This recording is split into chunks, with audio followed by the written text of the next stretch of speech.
story of the Bhutanese refugees in Raalte, the Netherlands.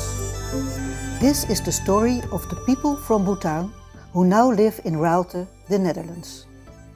In 1985, the King of Bhutan decided that all citizens had to speak one language, follow one religion and wear traditional Bhutanese dress. This was unacceptable for many people of Nepalese origin.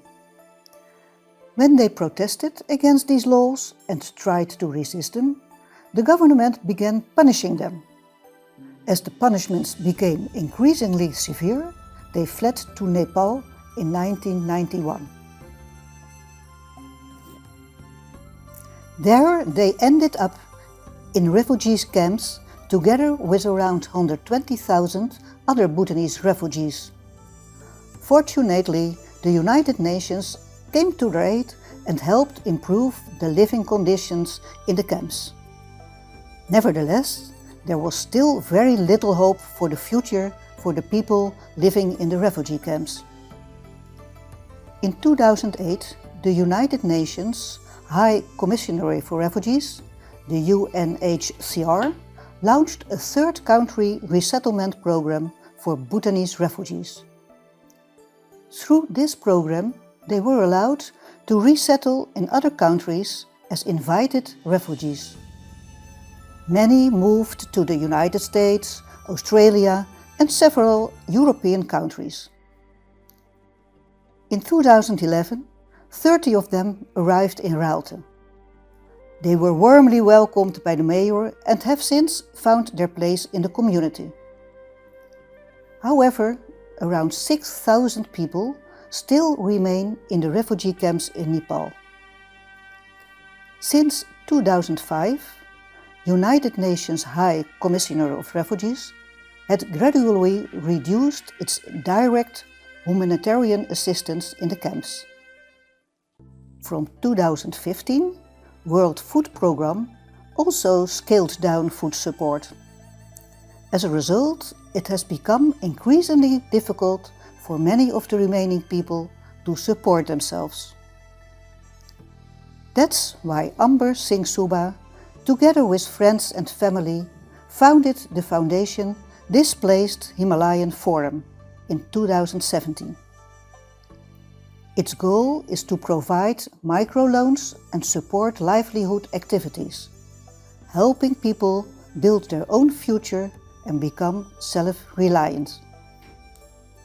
He remains in daily contact with the women's organization, the Bhutanese Refugee Women Forum, in the camps, which organizes and coordinates many activities there. In 2019, he returned to Nepal with his son Arun to assess the situation. Together with the women and the camp residents, he developed a plan of action. After returning to the Netherlands, he shared these plans with interested residents of Raalte. With the help of small donations, goats were purchased, a stable was built, vegetable gardens were created, a water pump was installed, poultry farming was started, a small shop was opened, and recently some pigs were also purchased. In this way, a start has been made to help people become self-sufficient. Over time, these activities will also give them the opportunity to earn their own income and build a more secure future. A year after the harvest gift for Nepal, they truly deserve it now in Nepal. Do you remember? That was the slogan of 2022, they deserve it in Nepal, which was the harvest offering of Raalte that was dedicated to refugees who are still living in the camps in Nepal. Now that the UNHCR no longer supports the camps, they must earn their own income. Amber Singh Subha from Raalte, himself a refugee in Nepal until 15 years ago, has taken their fate to heart. To help them, he raises funds through his foundation, Displaced Himalayan Forum. He remains almost daily in contact from the Netherlands with the people of the camps in Nepal. In 2023, he visited activities in the camp together with his niece Pucha Suba.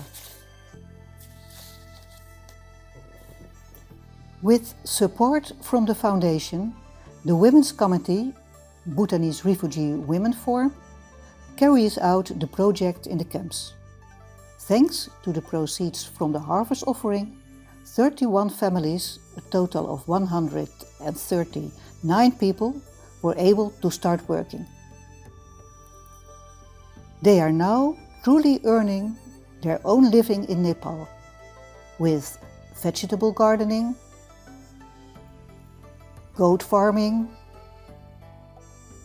pig farming, fishery, poultry, with a small shop, with a mini restaurant, with a mini canteen, as hairdressers, as greengrocers, as transporters with a tuk-tuk car, and that's a special project of some individuals uit Raalte, with the small supermarket, or as employees at one of these enterprises.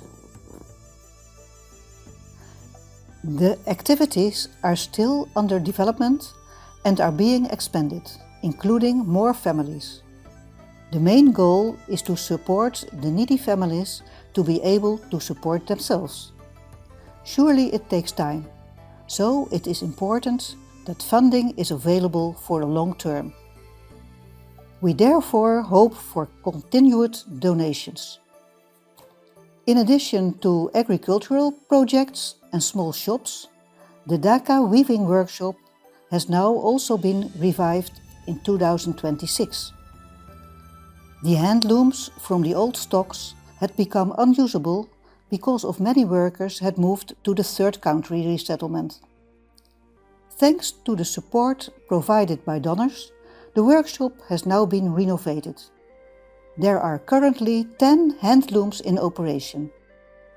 This equipment is now the fixed asset of the BRWF.